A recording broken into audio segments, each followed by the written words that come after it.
আসসালামু আলাইকুম প্রিয় বন্ধুরা, আপনারা যে স্ক্রিনে যে গাছটি দেখছেন এই গাছটি ভাট গাছ কিংবা ভাটি গাছ। এই গাছের অনেক গুণাগুণ আছে। আজকে আপনাদের সাথে আমি 14টি উপকারীর কথা আলোচনা করব। এই ভাট গাছ কিংবা ভাটি গাছে 14টি উপকার আছে। তো বন্ধুরা, কথা না বাড়িয়া মূল ভিডিওয় চলে যায়। 1 নম্বরে কৃমি দূর করে।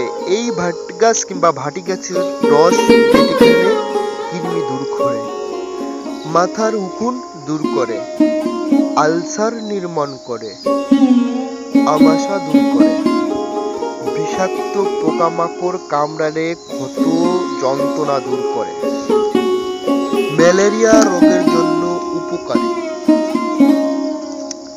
চর্মরোগ দূর করে, শরীরের দুর্বলতা দূর করে, লিভারের সমস্যা দূর করে, রোগ প্রতিরোধ ক্ষমতা বৃদ্ধি করে, শ্বাসযন্ত্রের রোগ নির্মূল করে, ডায়াবেটিস রোগীদের জন্য উপকারী, কোষ্ঠকাঠিন্য দূর করে, রক্তচাপ নির্মূল করে, কৃমি দূর করে।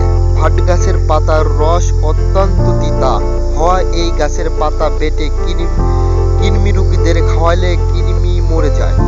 এক কথায় কৃমির জন্য এই গাছের পাতার রস অত্যন্ত উপকারী।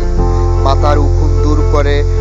ভাট গাছের পাতার রস অত্যন্ত তিতে হওয়া এটি মাথার